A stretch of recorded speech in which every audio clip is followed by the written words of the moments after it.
Hi, this is Eric at Frog Valley Tropical Fruit Farm, and this is Florida Natural Farming. Today I'm going to do a video on cacao farming in Florida.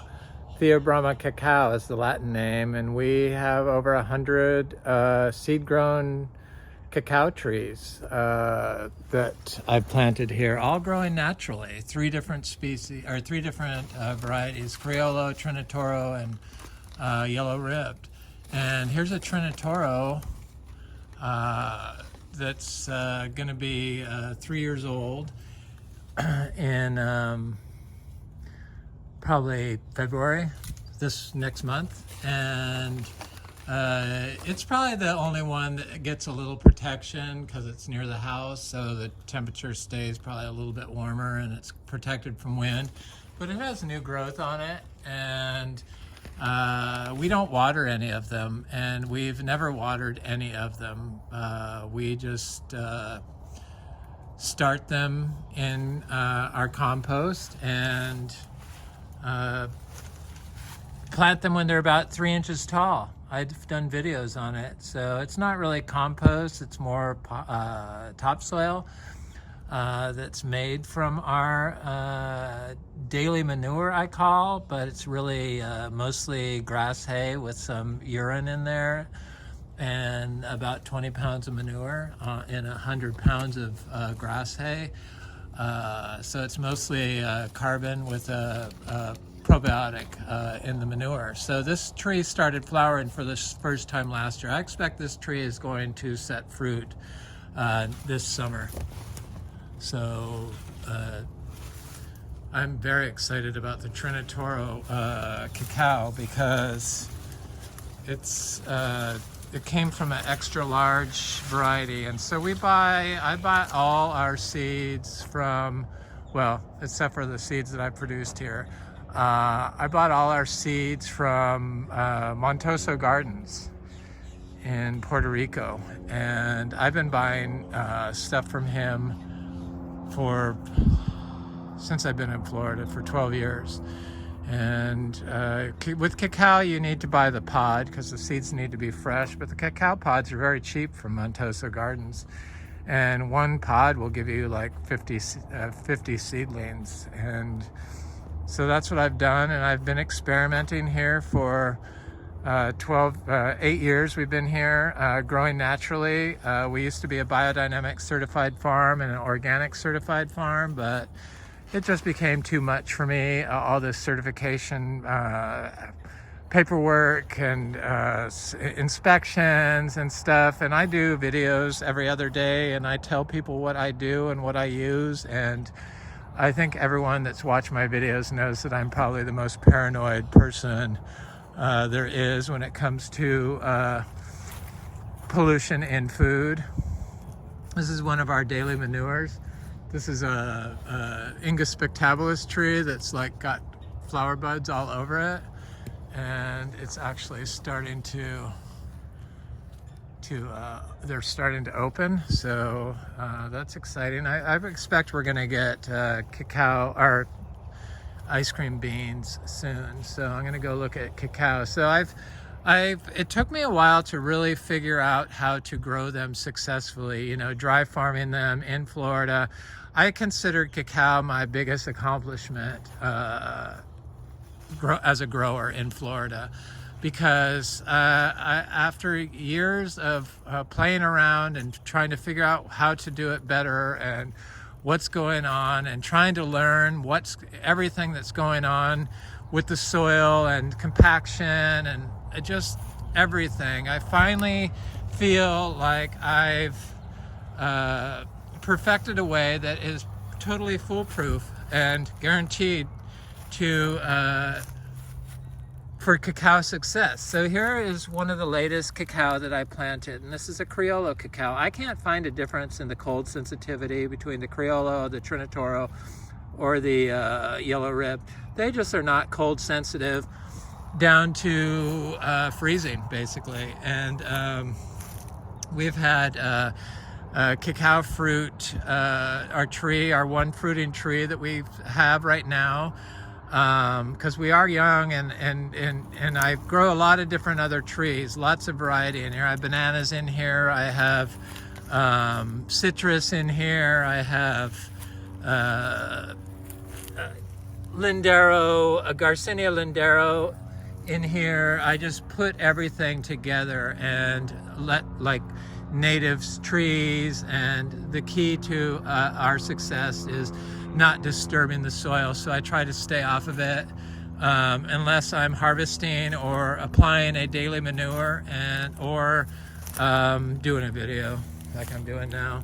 And it's not good to walk on the soil. Sand is the easiest thing to get destroyed. There's another Criollo cacao from the same batch of trees that I planted. But this is a new area that I've started planting in. There's another one. They look very good. They've got new growth starting on them. And I've even planted, I don't pay attention to people's rules for planting. Oh, there's a little bread nut tree coming up here. So I have those planted there. I have all kinds of stuff in here, just like a jumble of biodiversity of different tropical fruit trees. So I plant plants when they're ready to be planted. So if I got seeds, I plant them. I think I told somebody in Jacksonville to do that, but I saw that it got 19 degrees in Jacksonville, and nothing really can survive 19 degrees. Thankfully, we're in Vero Beach, and it's considered like Central Florida, but I've found that I can grow all these ultra tropicals really without any problems, and cacao especially is not sensitive to cold. And there's so many people that grow using chemicals that don't understand that using chemicals and not growing naturally, or using compost or manure inputs. So when you use chemicals, your tree cannot, it doesn't have the biology in the soil that will enable it to elicit an immune response to abiotic stress like cold. So that's the problem. That's the problem with hydroponics, and that's the problem with rare aroids, where they're growing indoors and they have to keep them in tents because they can't deal with the changes in the room or the lack of humidity. But if they grew them in compost, then their aroid indoors would be able to regulate itself to handle changes that are outside its preferred range. But when you grow using synthetic substances, you have to provide a synthetic environment that's perfect, and that's why hydroponics, they say keep the room temperature at blah blah blah, and the humidity levels at this and all that stuff, because the plants just can't handle any changes to its environment. But when you grow like this and you build for biology, so you feed probiotics and prebiotics at the same time, so that's hay and manure at the same time. There's a little Garcinia. And you apply manure or compost, you have lots of amino acids in the soil that work with the nitrogen. So nitrogen needs amino acids in order for protein synthesis in cells. And they found that, here's more cacao over here. Here's one. It's a Criollo. I just planted these not that long ago. I did a video of not too long ago on cacao, but it's just, like I said, it's the tree that I'm most excited about growing. There's one right there. There's some others in here. This is a new area where I started planting, because before I used to not be able to grow them. I would plant them and a lot of them would die. But I was taking the soil that I planted the seeds in and putting it in the ground. And I discovered, with the help of my aroids, that I need to remove all the soil, rinse the roots in rainwater, and then plant them bare root. And after that, they all survive. All of them survive. And that's what I do with all my plants. My friend Dan said, you need to remove the soil and plant your longan trees, and then they survive. That's what I did. And I'm like, why wasn't I doing that with fruit trees? I was doing it with the rare aroids. But anyway, the amino acids and the protein. So when you use back to that, when you use compost and manures, they're high in amino acids, and then the plant and the soil has them in the soil. So if you're just applying nitrogen, salt-based fertilizers, you don't have the biology, you don't have the amino acids, and your plant can't regulate itself to handle abiotic stress pressures, and it can't synthesize proteins for energy. So you're just giving pure nitrogen, which just makes it grow. But too much nitrogen also is bad for the plant and can show up as when it's, with phosphorus. Phosphorus and nitrogen work together, but nitrogen and phosphorus also can show up as a chlorosis in the leaves. If it's got some sort of nutrient lock from, like, if you have wood chips and stuff, it could cause nutrient lock of that and show up as chlorosis, which a lot of people say, oh, you got a magnesium deficiency, or you got some other deficiency. No, it's a soil health problem. That's our core principle, is soil health here, and we've been doing it for a long time. So I'm looking for cacao in here, and I know I have a bunch in here. Different types, trinitorio, and I know I got the yellow rib, but where are they now that I need to see them? Here's a Criollo. Looks really good, new leaves, and I know I got more than that. Then there's some over here. My durian looked good. They didn't mind the cold, and here's a bunch of cacao here. There's a bunch right here. There's one right here. There's one right here. There's a durian right there. There's a cacao poking through right here. I got this bunch in here. I'm trying to, like, turn this into a cacao farm. It's taken me a while to see what really works here and how to get it to work. So this is my one big fruiting cacao tree. It's a cacao that I fruited it from a cacao I fruited in Brevard County. That's why I knew I could grow them like this. And that's a daily manure I gave to this cacao. And look at all the fruit on this thing. So this is cacao farming in Florida successfully, and this little tiny tree has about 20 fruit on it. This is the second year it's produced, and it doesn't get water. This particular tree I connected to water for a short time when I experimented with water, like a year and a half after I planted it. I have never watered trees when I plant. It's so unnecessary. It's totally unnecessary. And this tree has new growth on it. This tree is unaffected by drought and has held fruit to maturity at 31 degrees. During times of drought, it can lose all its leaves in the winter, but that's not the case this year. We've been getting plenty of water, but it's will still hold its fruit, and it's nothing to worry about. Cacao does shed all its leaves at the end of the year, much like live oak trees do around here.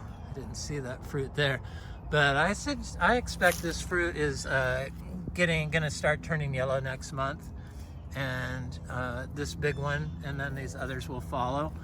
But it is a super good producer. This is a trinitorio cacao. It's got new growth on it. The wind does affect the young leaves, but they've shown that the wind stress creates a phytochemical response to strengthen the leaves that is like a bioactive compound in the leaves. Mature leaves have more of them during times of stress. I found that interesting. So you do want all these environmental stressors to increase the phytochemical profile and the gene expression of your cacao tree. So amino acids are what's needed, and enzymes are what's needed to activate gene expression. And the enzymes come from the biology in the soil, which live in the living root tissue or the living roots of the plant is the rhizosphere of the plant, which is where they live. And some of the fungi and bacteria live inside the plant, which are the nutrients in the plant. A lot of it. So here's a petalite tree, and it's never got affected by the cold. This leaf was always kind of yellow, and there's a new leaf. It's growing a new leaf in cold temperatures. Like, it was really cold for the last couple of days, like 42 degrees, 41 degrees. This breadnut tree is not happy, but it's got a new leaf that looks totally fine. These rare Aroids, they look great. They looked kind of haggard, this regale, because I put them out. They were in pots and they just were not happy. So I put them in the ground and unaffected by 42 degrees. And most people would say, oh, they're gonna die. The Queen Anthurium will die at 40 degrees, but that's just not true. It never died at 31 degrees. It was outside. Maybe I moved it in because they're still in pots. This one's in the ground. It's got a flower on it. And this is a Philodendron maximum. I'm obsessed with Aroids. So this regale, it's got a new leaf and it's got a flower bud on it.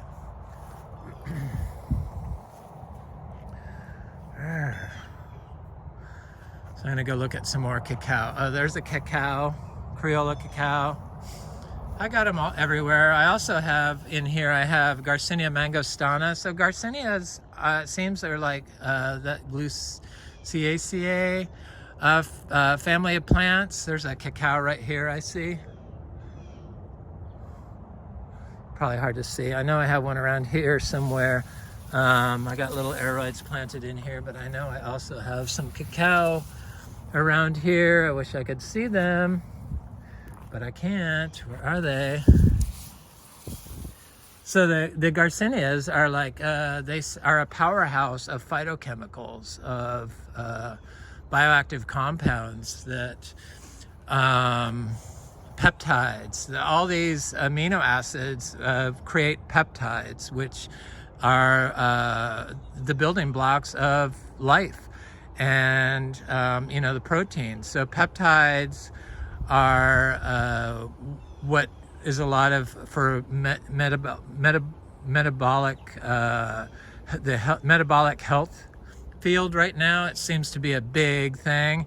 So they do metabolic analysis on people's health, and peptides, and they give them all these metabolites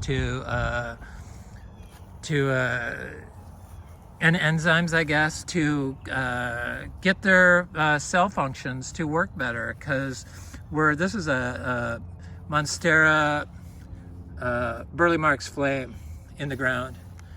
And I have a Philodendron Spiritus Sancti in the ground. I see it's getting ready to put out a new leaf. It's getting ready to unfurl, and it's right here. It wasn't that happy going in the ground, but it needed to go in the ground, and the leaves got a little trashed where it was before. But this is a Philodendron tenue CFF, and it's got a Philodendron heterocraspidon cutting right here that I put there. I love them. I love the Aroids.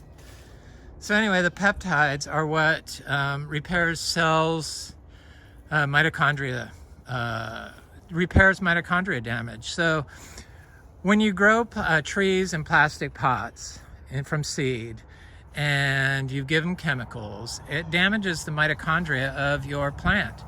And if you're growing them in a soilless substrate like peat or cocoa coir, I found that those trees cannot survive when transplanted into the system like this, if they've been grown like that for a long time with chemicals, peat or cocoa coir with chemicals. They just don't survive. They usually get eaten by the system. Like, this is another cacao. Here's another one here. No, this is a breadnut tree. Looks good, looks better. They're gonna survive. So here's a cacao. Let's focus on cacao. So when you have mitochondria damage, which we all have from all the toxins that are in our environment, the microplastics. People that use shade cloth to grow cacao, put it on the ground, that plastic winds up in the chocolate. So I try to watch videos of people telling you how to grow and start a chocolate farm, cocoa farm or cacao farm. Most of them are in Hawaii because for some reason we didn't think we could do it here in Florida. Everyone told you couldn't do it, which just isn't true. The cacao can take it, but you have to grow naturally in order for it to handle the severe changes we have in Florida, because it can get quite cold here. And people that tell you cannot grow, that cacao will defoliate below 50 or 45 degrees, that's just simply is not true. Simply is not true. The only reason why that happens is because of the chemicals that they use, the unnatural way they're growing. So they don't have the amino acids in their soil that are going to enable the cell to repair itself and kickstart the signaling. So the protein synthesis, if it can't create energy from proteins, none of the other communication cycles, the downstream effects of cell synthesis are going to work. So that's the problem with the peat and the cocoa core and the chemicals. And then when you put them in the ground, the mitochondria has been damaged. But the amino acids do repair mitochondria, and that's why they're giving supplements of amino acids and all these supplements they have started making. So I have some cacao over here that they started selling. Everyone sells all these supplements that they make, and you can get them from food. So I make a fruit leaf teas. Cacao is a big part of that fruit leaf tea. This is a bread nut tree that looks good, but I know I have some cacao over here.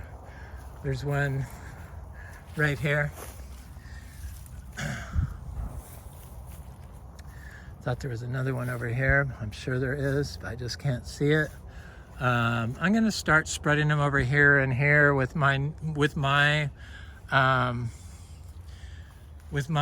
seeds I get from the fruit I have this year. So I try to get up to 200 cacao because they're just so easy and they produce without really doing anything. They're like totally easy to grow when you grow them like this. So the amino acids and stuff that the supplements they're creating, the peptides and the amino acid supplements from the metabolic health doctors,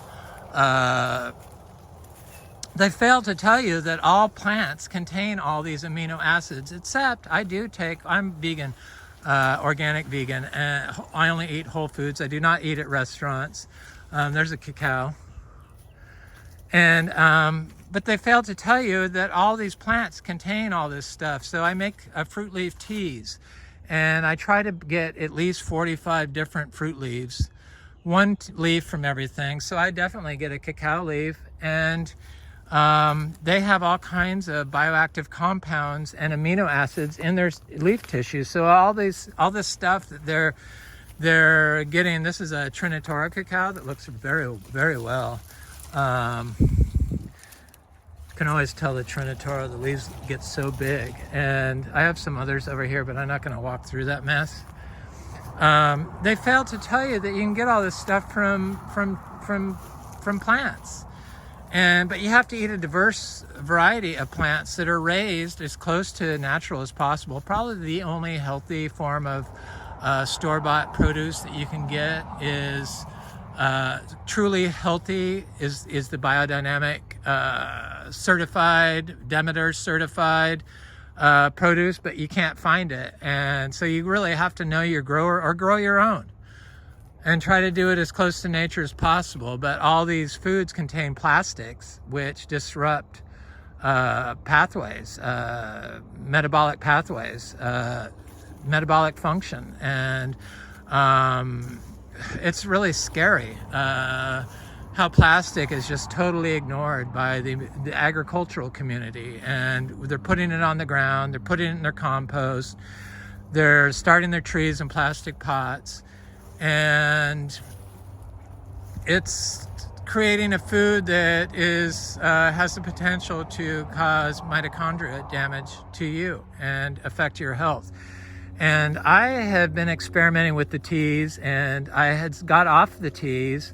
I had been doing them for a long time. This is a Garcinia brasiliensis, and there's a little cashew seedling, and this is a Garcinia gardneriana. We have 8 different types of Garcinias that we fruit now.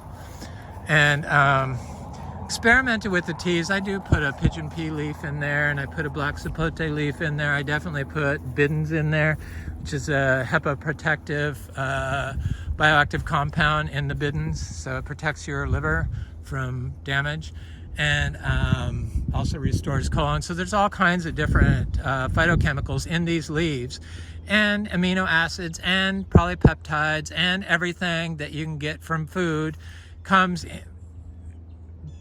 down to the molecular level when you make tea. But for some reason in the US, we only focus on black tea and green tea, when all these indigenous cultures from around the world have been making leaf teas for eon. So I can tell a big difference when I drink the tea and when I don't drink the tea. When I don't drink the tea, I feel like maybe I might feel a little sick. Like, am I getting a cold? And it took me a couple days before I realized, no, it's because you did not make tea today or yesterday. So then I'll go and make a tea, drink it, and within like 10 minutes, I feel perfect. So there is a lot of stuff in the fruit leaf teas that I feel is a future source of all these people's answer to what ails them. I'm not a doctor. Please check with your doctor before you do this or make tea leaves if you have any questions. But you can go to the National Institute of Health and look up bioactive compounds in Garcinia hambromiana, which is what that is. This is our 8th different Garcinia we finally have fruited. It looks like it's gonna last. The fruit's getting big, so this tree is getting covered in flowers. It seems like it's self-fertile, so I'm excited about that. I don't know if the seashore mangosteen fruit will produce a viable seed if it's not pollinated by a male, but we'll see. It does not have the perfect flower like the hermaphrodite, but it can make fruit without being pollinated, it seems, which is surprising. So yeah, if you're gonna make the teas, I'm not a doctor. I'm just telling you my own experience. But I also, when I went on vacation to California in October, and I had been eating a clean, organic, whole foods, vegan diet for 2 years straight, hadn't been to a restaurant. I haven't been to a restaurant in Florida since January 2020, and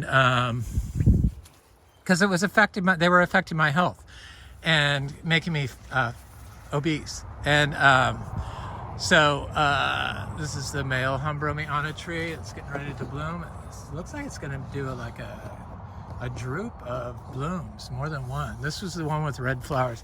So I went on vacation. I couldn't eat clean diet in Santa Barbara, and first thing I ate was Mexican food. I love Mexican food. In Santa Barbara, it was great. It's right on the ocean.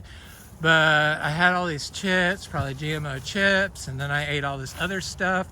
I stuck to vegan, but I think probably there was cheese or something in some stuff. I don't know. But I got horrible gas issues for like 3 days. And then when I came home and I started eating my like huge variety of plants that I eat here every day, healthy plants, I developed hives. And my friend Frank, who's a nurse, this is a trinitorio cacao that looks really nice.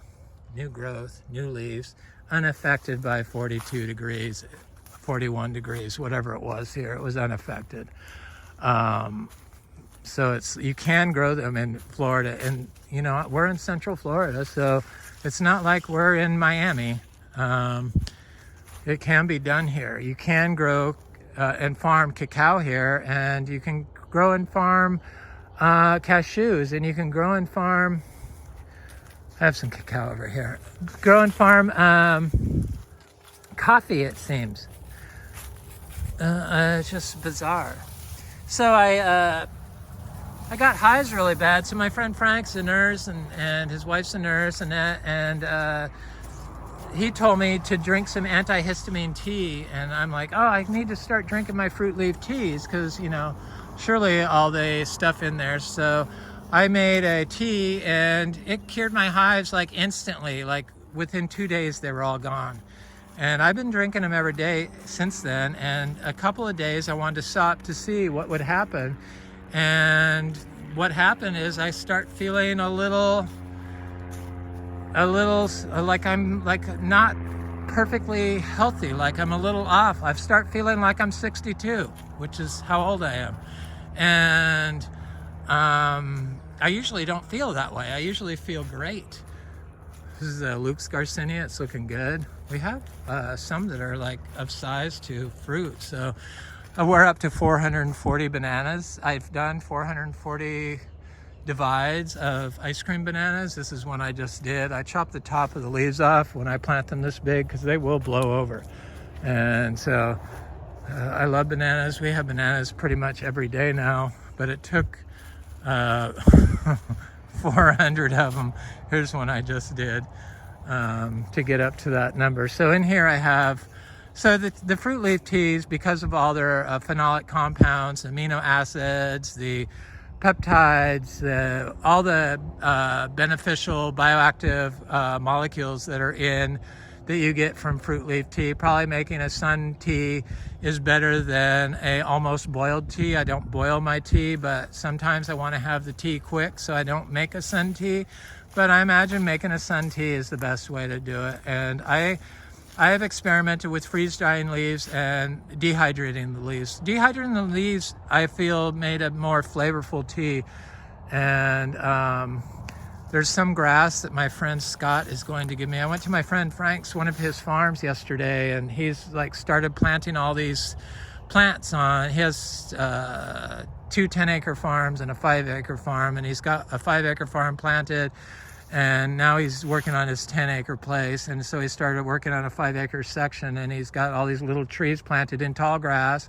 His mangoes that were like seeds this year are already 3 feet tall, which just surprised the hell out of me. But the grass is really thick and healthy, and it was a cow pasture for so long. And I gave him some cacao because I'd given him cacao before, but we used to always put the soil in the ground until we perfected plant them bare root, which makes sense because the biology in the indigenous soil that has a memory of the cacao from other cacao can reach the roots, whereas if it's got soil from the pot that's got plastic colonizing the roots, because everyone starts in plastic pots, I stopped doing that. Plastic's a major problem. Get it off the ground. Don't use it.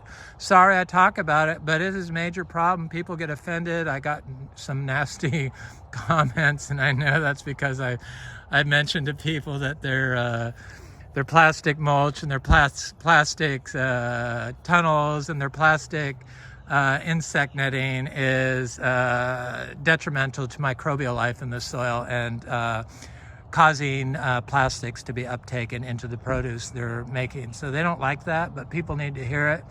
And we need to look at it because plastic and glyphosate probably is going to cause our extinction, I would think. Anyway, this is trinitorio cacao. So Frank planted some cacao, dry farm, doesn't water them, puts them in just like this. Takes the soil, shakes the soil off, puts it on top of the ground because it's all compost from here, topsoil, and then rinses the roots in rainwater, and then direct sows them like directly in when they're very tiny, like 2 inches tall. I like to plant my cacao, 2 to 4 inches. As soon as they're like this big and they got a couple leaves on them, cacao a little bit larger because sometimes they can be taller, so then I plant them. So there's like trinitorio little one, there's a big one, there's a big one, there's a big one, there's a Criollo, and I saw one from my friend Tim that I planted during the drought. It's right here. It's looking good. Sure, if you watered them, they grow faster, but necessarily not a good thing for speedy growth. I don't think.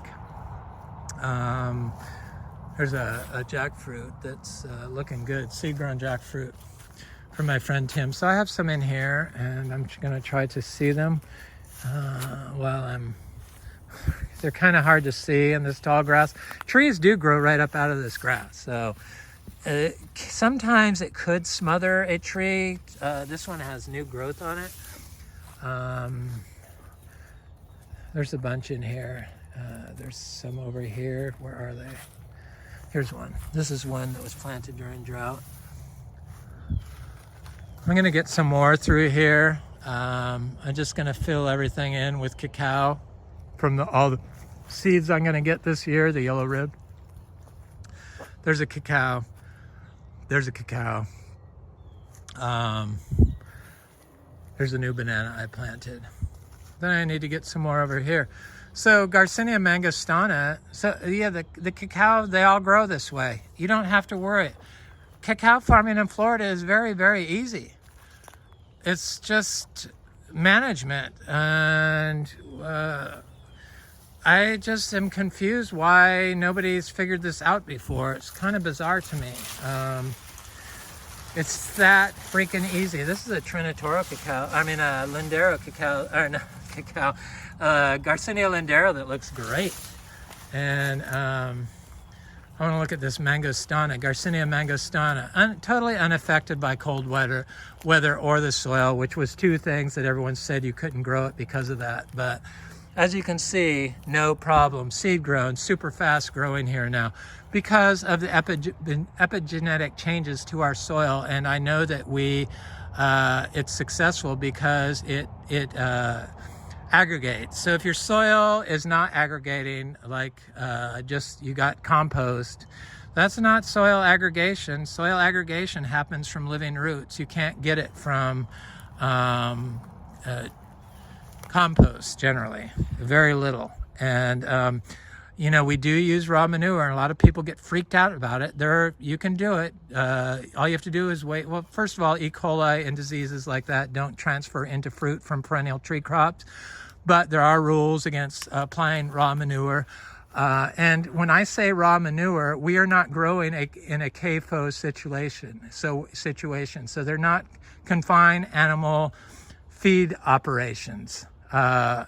This is a trinitorio. That's a achachiro. We did start this farm to be an achachiro farm. That's a Garcinia dulcis that looks good. So our cows are rotationally grazed. They're only fed grass. They're not kept in the barn. I only lock them in there at night, and they're only fed grass. That's it. That's the only thing they eat.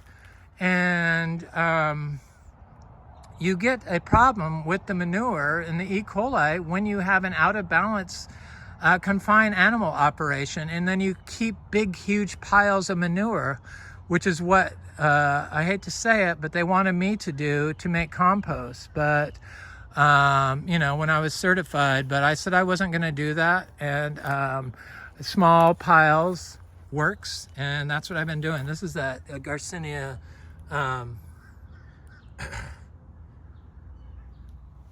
Garcinia, who is that? That's Garcinia Debico. That's a achachiro. I drew a blank there.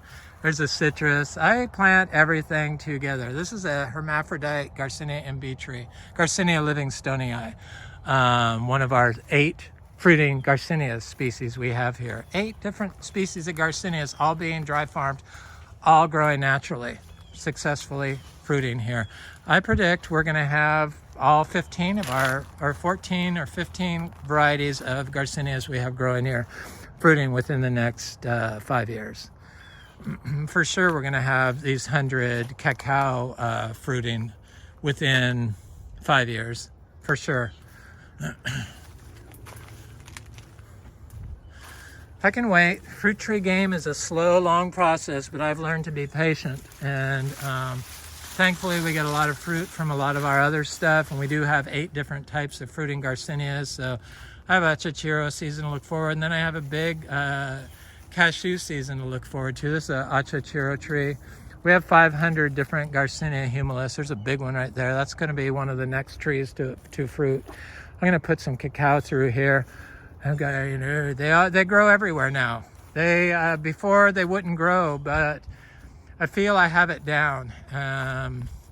And cacao farming in Florida is quite easy. So here's cacao. This looks like a trinitorio from my friend Tim. I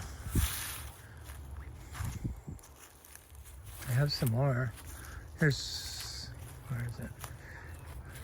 Where'd they go? Right here. Yep, that one doesn't look that happy, but it's got a new leaf. But they do drop their leaves at the end of winter, and it's nothing to worry about, especially during times of drought. So I got some this banana planted yesterday. That was one of the I didn't do it yesterday, 2 days ago. I took yesterday off because I went to my friend Frank's to look at his place.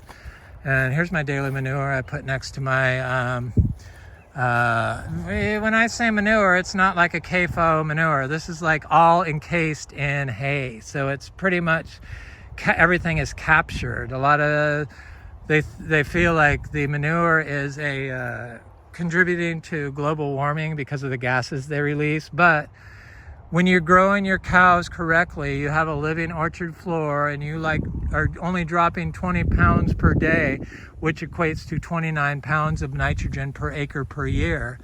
It's a very low nitrogen input that we're applying, and most of the nitrogen is coming from the biology, from our living orchard floor, and the way we manage our orchard floor for soil health. And by feeding probiotics and prebiotics at the same time in microdoses, which create aggregation in soils when you have plant roots in combination. There's that big Luke's Garcinia. I'm going to look at that. The mangoes are like really doing their thing. That one wasn't, but all the rest of them are. You could really see them. They're like mango madness. Mango mania, just super bloom everywhere. Here's the this is a Garcinia livingstonii, one of our 8 fruiting different species of Garcinias we fruit here. This tree actually produced the most money of any tree on the farm, $2,400 last year in fruit. And I planted about 400 seeds, 200 to 400 seeds of this throughout the farm, mostly in the back. And I expect it to really give us super bloom.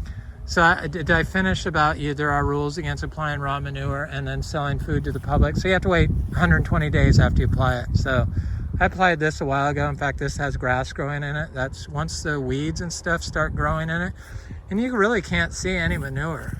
But there's one right there, and there's one right there. It's pure humus.